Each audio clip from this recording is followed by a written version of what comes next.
Welcome back to Bizarre Books, the channel where I narrate the books that no one else will. Some may find content from this channel disturbing, so viewer discretion is strongly advised. If you derive value from this channel and want to support my efforts, please consider donating via the links provided in the description below this video. If you do donate, you can request a specific book or chapter that you'd like to hear me narrate. The Gates of Janus by Brady, Chapter 4.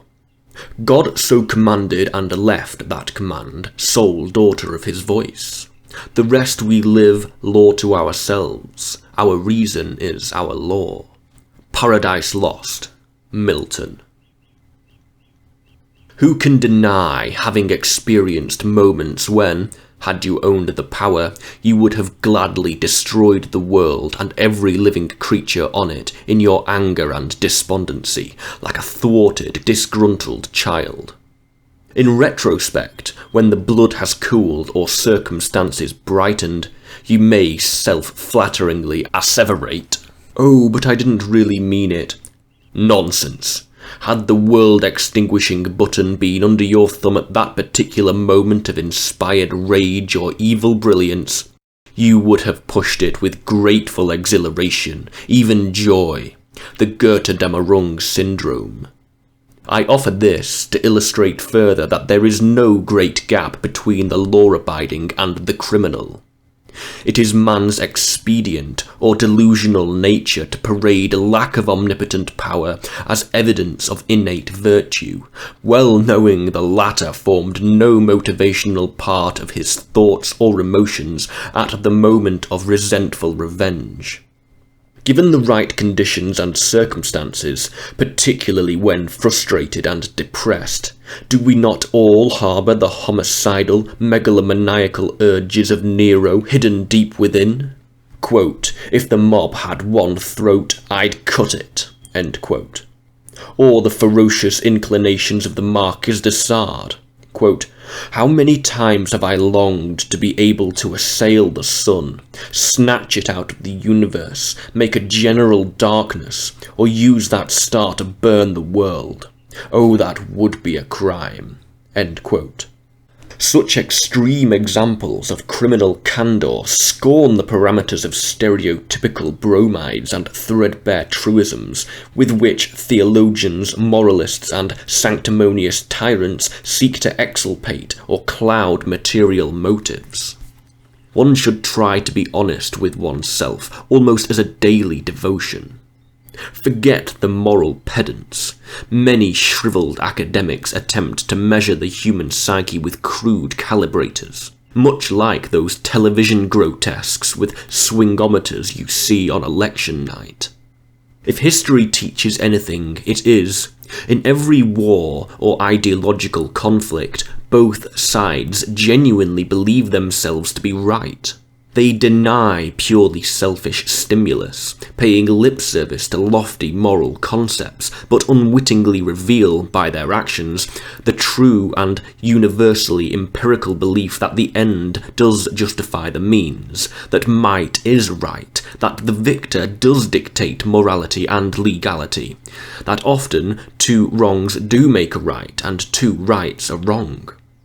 And of course, that the spoils always go to the victor. Equivocations to the contrary are patently cosmetic and falsely egalitarian. Bored by the futility and inertia of prolonged reasoned argument, and having unsuccessfully explored and deployed every devious and deceitful stratagem to defeat the enemy, your eminent statesmen invariably regard war as the natural extension of diplomacy. They seek vain consolation in cathartic extravaganzas of bloodletting, whose sole moral exoneration lies in the superior brutality of martial victory. This reveals them to be cyclically vulnerable to the same primal instincts as serial killers, but murdering on a so much grander scale, of course, and being honoured for it to boot. If I were wont to play Pontius Pilate and ask you to choose between Richard Nixon and Charles Manson, Who would best deserve crucifixion? In the context of nuclear, global conflict, where both sides know neither side can win, mankind self-evidently owes his continuing survival not to virtue, but to evil, the balance of terror. Can there be any objective doubt in those of you wisely conversant with the wiles and ways of human nature and man's infinite capacity to rationalize every atrocity there is, that the main psychological reason why most people do not pray to the Prince of Darkness, had they robust spirit to do so, is that it would be tantamount to worshipping themselves, thus confirming a nature they would piously deny? Is not evil man's true element of delight, the dominating psyche he naturally luxuriates in and is drawn inexorably to embrace? A source of spontaneous vitality and verve, evil banishes the mundane barriers of normal existence, galvanizing the senses and lending a fresh vibrancy to the world. It is a facet of character man thoroughly enjoys in the darkness of mind and bed most of his life. Intoxication without artificial stimulants. Man secretly thrills to, or derives profound psychic comfort from, the satisfaction of successfully convincing others he possesses little or no evil in his intrinsic character, but is expert in detecting and condemning it in almost everyone else. So cohesively corrupt is this moral schizophrenia that even his indignant, sporadic criticism of evil is momentarily experienced as genuine, aesthetically rooted as it is, in the smug satisfaction of having caught out someone less adept in duplicity and hypocrisy than himself. But at a deeper level, evil, like its opposite, must be sustained by illusion, for it brings with it an understanding of the futility of life when all actions are permissible and equally meaningless. Emptied of forbidden desires, we still desire contrast, the illusion of meaning. If we fail in our attempt to create and stimulate the illusion of contrast and meaning, the psychic dynamo rusts and grinds to a halt. Why bother to exist or act if all is indeed vanity? But if we intend to persist in existing in a meaningless world, the logical extension of disillusionment is delusion, where only insanity divines meaning. I believe most serial killers have, consciously or subconsciously, trodden this labyrinth course, resentfully deciding to impose personal meaning upon the world's facade by acts of destruction which invite, or approximate, self-destruction. A reversal of Buddhist principles, attempting to purge each desire by gratification, but sharing the common goal of nirvana, oblivion. The serial killer regards both the willful destruction of others and of himself as human or cosmic triumphs, which establish mathematical equilibrium and psychic meaning. What gives your life meaning?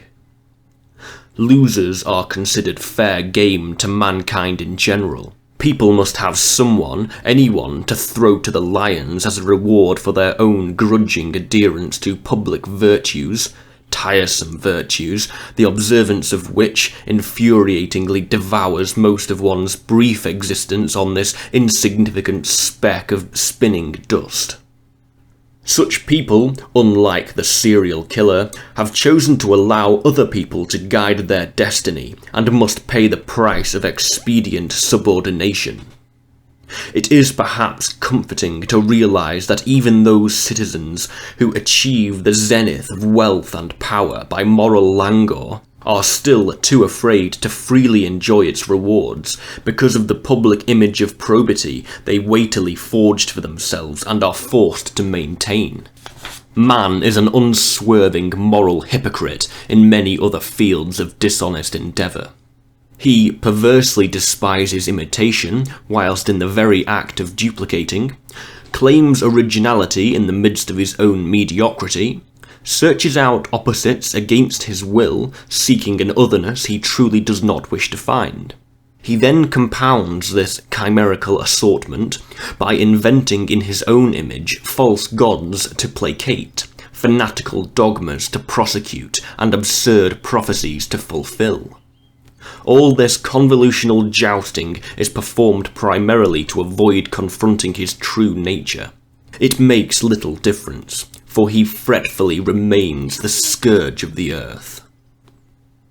On the other hand, it is mostly in the quiescent company of the atheist, the skeptic, the cynic, the nihilist, the existentialist, those self-absorbed who are content to propose and preach nothing, that we may sometimes escape the obsessive demands of synthetic morality and the jarring irritations of theological presumption. They cast aside the ridiculous banality of metaphysical minutiae, striving beyond man's feeble comprehension, and instead opt for that comfortable sensual silence known chiefly to old friends, lovers, and opium addicts, which is so often more stimulating and inspiring. It is in the spiritual vagaries, the paradoxical heights of poetry and music, that we sometimes glimpse and fleetingly believe we have reached our true potential, almost touching the power of the gods. But the descent back to sullen earth and the babble of the rabble soon depresses and enrages our sensibilities, and all seems meaningless once more. This profound conviction of human absurdity, in harness with the ineffable sense of eternal boredom, visits us all at times, of course, usually departing in due course as preoccupation with more demanding appetites returns. But to the criminal, and particularly the serial killer, the ordinary is an emetic less to be stomached than potassium cyanide. Leaden uniformity is slowly crushing and suffocating him. Action becomes imperative. He has to prove he exists beyond the control of all, even of himself. That self which is a programmed contamination, a synthetic conscience, arguably his own greatest enemy. He must systematically neutralize this alien intruder before it betrays or destroys him, as it surely will on the dangerous path of extreme individualism he has chosen to pursue. Like Dostoevsky's anti-hero Raskolnikov, the criminal not only wishes to taste the extraordinary, but also longs to know whether he possesses the will to dare reach for it. Hamlet-like, tortured by doubt and indecision, the longer the serial killer procrastinates, the greater becomes the urge to resolve matters by cathartic homicidal action. He can resist anything except temptation. It would be quite natural for most people to believe that the serial killer regards murder as the ultimate crime and the greatest challenge of all. But such a generalization is too simplistic. Serial killers, like it or not, can possess just as many admirable facets of character as anyone else, and sometimes more than average. The majority of criminals have hidden agendas, as has practically every intelligent being. They also have their own personal code of ethics and morals, albeit eccentric to the ordinary individual. For instance, I regard personal disloyalty as the worst crime of all, and have killed some guilty of it without a qualm. Yet members of the public, in guilty self-awareness of their own criminal fantasies and secretly envying the criminal's ability to act them out, eagerly accept the mass media's self-flattering, demonizing projection of criminals as an inferior species. Humiliating though it may be to accept, the serial killer's leap of faith pivots primarily upon identity as an independent entity, with everyone else perceived entirely as extras. The fate of some nameless victim is secondary to his purpose, simply a means to an existential end. In the pursuit of his hidden agenda, he is as different to the fate of others as others are to his in the pursuit of theirs. It's business, nothing personal, as the mafia would say. in concert with other honest businessmen. Whether a man dies by a bullet or the merciless decision of a bank, the result is the same. There are many men in the upper echelons of finance, industry, politics, and the military who are more psychopathically ruthless than any godfather, leaving a higher body count in their wake. More or less all but the constitutionally inadequate possess the wish for power, but many lack the will. The desire to be insubordinate and autonomous, reach mercurial heights, physically transfuse the blood of gods into the veins, is more common than the ability to do so. Conscience confounds the majority. The remainder, in my opinion, seizing whatever they wish by means legal or foul, careless of the consequences to others, are as culpable as the criminal. In brief, sanctioned by law or no, elitism is the soul of criminality. The spiritual best in life is perhaps conceived in silence, but the same can be true of the worst.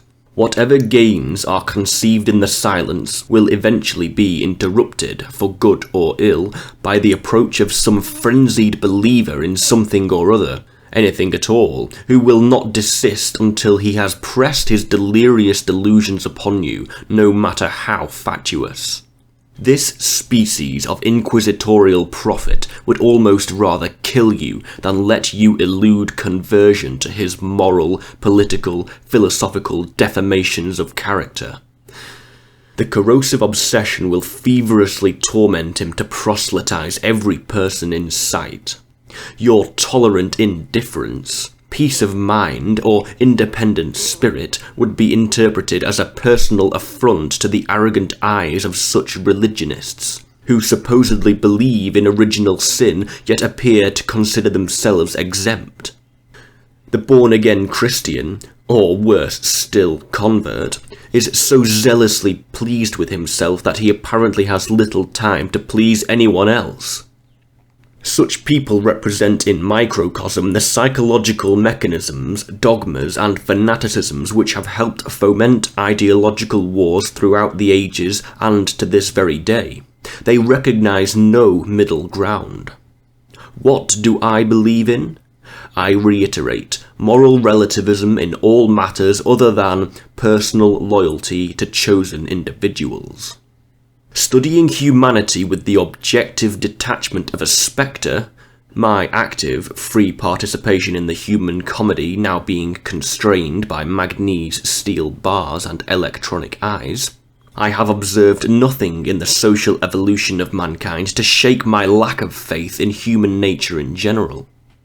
The age of positive progress in human affairs has long gone, I conclude, and shall never return. Crime will forever increase in ratio to the escalating corruption and unbridled greed of the upper echelons of Western social order. This will inevitably lead to ever-increasing brutal repression and suppression of the masses, who will react in kind. If you indifferently choose to isolate criminals, prepare yourself to be isolated by them, permanently. The dispossessed and disadvantaged shall become progressively more nomadic, alienated and resentful. Mobile serial killers will flourish like the flowers in the field. It is happening in America and other Western countries at present. Overpopulation, once periodically diminished by wars, will mainly be regulated by famine and perhaps more ambitious, man-made plagues of the AIDS variety, to which only the ruling elite shall be immune. Quote, "If you can always remember danger when you are secure, and remember chaos in times of order, watch out for danger and chaos while they are still formless, and prevent them before they happen. This is the best of all." End quote. The Art of War, Sun Tzu. The obscenely rich are already in full retreat, heavily fortifying their private domains. Even the affluent middle class of America has begun constructing whole towns for themselves, encircled by high fences and guarded by private police forces, who allow no inhabitants to enter without an identity pass, and no strangers in without a written invitation from an inhabitant. Extreme polarization has resulted in sporadic urban warfare in America since the 60s, of course, but it is becoming more commonplace. Technological advances, particularly in the field of smart computer software, are now a weekly occurrence. Cameras and electronic bugs have evolved to insect size and are almost as ubiquitous. Equipped with heat-seeking video cameras and probing searchlights, police helicopter gunships prowl the city skies after dark like Martian invaders, whilst in all the streets and buildings below, yet more video cameras pry constantly. The disenfranchised city populations bitterly resent their ever-increasing lack of personal privacy, but no longer seem interested in fighting for civil rights through the enemy's normal channels, perceiving anarchic destruction as perhaps the only form of effective self-expression remaining, and, from their hopeless perspective, almost certainly the most spiritually satisfying, even to the extent of nihilistically burning down their own ghetto prisons. Cohesive social concern and consensus are rapidly being rendered extinct. Quote, "United thoughts and counsels equal hope and hazard in the glorious enterprise. Yet not for those, nor what the potent victor has in rage can else inflict, do I repent or change. Though changed in outward lustre, that fixed mind and high disdain from sense of injured merit." End quote. Paradise Lost, Milton. Though I have become used to being watched by prison security cameras, etc., both inside and outside the blocks, I can still identify with how supposedly free people should feel at constant electronic encroachment. So much so that I am certain I would not meekly tolerate it if in their position, and would oppose it by all effective means. Soon, the only people left with privacy will be those behind the cameras and listening devices. I deem myself fortunate in the belief that the supreme individualist should not only choose his own life, but also the manner and timing of his own death. This Bushido code, the kamikaze spirit, samurai stoicism shall, I am sure, proliferate and exact a heavy death toll amongst the wealthy and privileged classes. When one accepts, in pursuit of a chosen goal, the possibility or certainty of one's own death as of no consequence, one has total freedom to maneuver and exact maximum retribution. Only by coming to terms with death do you grasp the essence of life. One determined, motivated individual can inflict significant psychic destruction upon a city or country. Others will note and emulate. The domino effect gathers momentum.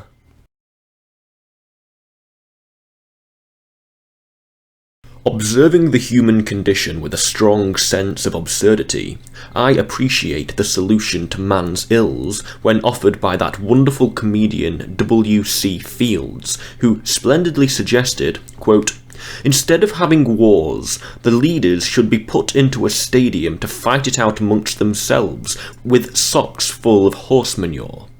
End quote. In Hellenistic and medieval times, many territorial disputes between warring nations were settled by king's champion fighting king's champion, people's champion in the case of David and Goliath. We naturally find W.C. Fields' solution highly amusing mainly because of his choice of weapons and the image of pompous, decrepit politicians wielding them. Conversely, the present advanced stage of civilization invariably demands nothing less than the total destruction of the enemy's state and the flower of generations. Wars of vast destruction are now fought as though they were children's computer games by impersonal push-button heroes whose names we hide from public scrutiny and inscribe on no rolls of honour. For instance, can any reader spontaneously call to mind the name of the pilots or crew who bombed Hiroshima or Nagasaki? The machines are now the real heroes. Their victories over enemy machines are lauded, not only for defeating the enemy, but also for boosting the economy by increased weapons sales to other civilized countries. The unavoidable war dead are brought furtively home crammed in giant freight containers, political embarrassments to be hastily buried and forgotten. The merely maimed and crippled are then cosmetically removed from the PR management glory of the victory parade. Nondescript politicians, mere stock clerks for the arms manufacturing industries, smile and wave airily from balconies in their lucrative Brave New World. They beam and dream of high poll ratings whilst working out the schedule for the next war, staged to test fresh weapons and use up old, envisioning future election victories soundly based on patriotism, economic prosperity and the blood of the dead, the latter performing a final sterling service in reducing the surplus population and future employment statistics. Festivities concluded, the upstaged wounded anonymously wind their way home to oblivion through drooping bunting and drunken rednecks. The politicians then begin work on their second stalwart platform, Law and Order, urging the death penalty and longer sentences for less enterprising criminals than themselves. Those social engineers and optimists who propose that a more widely available system of higher education in every country will lead to an equally elevated standard of global human or humane conduct and culture are impractical dreamers who conveniently ignore the numerous lessons of modern history which illustrate the contrary. The more sophisticated the society, the more impersonal and grandiose the savagery. Those who rely upon ideological education and an ever-increasing degree of authoritarian order to eradicate the criminal and predatory instincts of mankind are willfully blind. The death camps of Nazi Germany were conceived, organised, and very efficiently run by highly educated men who venerated a form of conservative law and order they planned and expected to last for over 1,000 years. These men, such as Reinhard Heydrich, SS founder-head of the Reichssicherheitsdienst, RSHD, and SD, SS Reich Security Department and Gestapo, and prime organiser of the extermination of Jews in German-occupied territories. Dr. Joseph Mengele, chief selector of victims for the gas chambers, and performer of thousands of fatal eugenic sterilization experiments on male and female concentration camp inmates. Dr. Ernst Kaltenbrunner, SS successor to the assassinated Heydrich, all had the highest university education. They were pillars of society, men with high culture, possessing aesthetic sensitivity and genuine appreciation of the classical arts. The 6 or 7 million Jews, gypsies, homosexuals, communists, criminals, lunatics, and other undesirables they enthusiastically exterminated by poison gas, shooting, hanging, medical experiment, and lethal injection, which was performed perfectly legally under German law. In modern-day America, criminals, per capita mostly Negroes and other ethnic minorities, are being just as legally sentenced to death by cyanide gas, lethal injection, hanging, shooting, electrocution, by similarly well-educated civilized men and women with clergy and doctors in attendance to sanctify the ritual. Further, the respectable giant pharmaceutical companies in the United States are allowed to use American prisoners as human guinea pigs in medical experiments to test the possible adverse side effects of untried drugs. and it was recently exposed that eminent American medical researchers are using the captured medical records of Dr. Joseph Mengele, tabulating the results of his fatal medical experiments to assist them in similar American programs of research at present being carried out. Many German war criminals were tried and sentenced to death by American judges at the Nuremberg trials in the late 1940s for crimes against humanity, under laws specifically invented by the victorious Allies to condemn the vanquished retroactively. Amongst the listed crimes against humanity were euthanasia and the legal sterilization and execution of patients in German mental hospitals. Those same American judges could not have been unaware of what a judicial colleague of theirs had pronounced on the subject of dealing with the mentally subnormal many years prior to the Nazi regime in Germany. He was the eminent American Supreme Court Justice Mr. Oliver Wendell Holmes from Cambridge, Massachusetts, former professor of anatomy and physiology at Harvard University. Distinguished analyst, biographer, poet, and novelist whose literary works were described by American critics as kindly humorous and sagacious. Perhaps ironic should have been added. His final solution to the problem of mentally retarded American citizens reads as follows, quote, "We have seen more than once that the public welfare may call upon the best citizens for their lives. It would be strange indeed if we could not call upon those, who already sapped the strength of the state, for these lesser sacrifices in order to prevent our being swamped by incompetence. It is better for all the world if, instead of waiting to execute the general offspring for crimes, or to let them starve from imbecility, society can prevent their propagation by medical means in the first place. 3 generations of imbeciles are enough." End quote.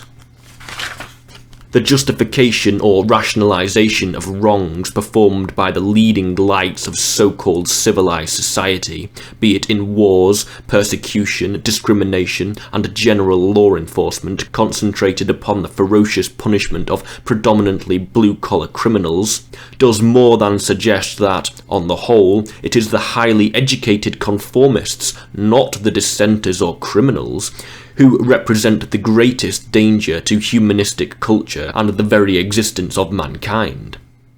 A truly enlightened society, allowing for the varying degrees of intelligence and diverse psychological inclinations of its population, should actively foster and increase ranges of freedom and tolerance. Instead, the politicians contrive to pass increasingly punitive laws, apparently in a futile attempt to deform human nature entirely. An eclectic society which allows its schools and universities to teach the A-positive or contesting works of, let us say, Taoism, Nietzsche, Zen, Wittgenstein, Kierkegaard, Sard, Jung, La Rochefoucauld, Blake, Dostoevsky, Alder, Plato, Machiavelli, Rimbaud, Teilhard de Chardin, Sun Tzu, Stendhal, Marx, and many other philosophical, metaphysical, and psychological sorcerers who galvanize and illuminate with bolts of aphoristic paradox should, I reiterate, be prepared to tolerate a more hazardous degree of natural conflict and turmoil. It is the absolutists and censors who are the bane of progressive thought.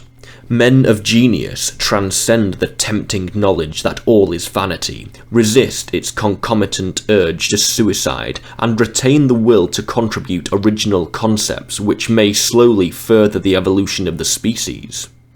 On the other hand, quote, "In Italy, under the rule of the Borgias, for 30 years there was bloodshed, war, terror and murder, which produced Michelangelo, Leonardo da Vinci, and the Renaissance.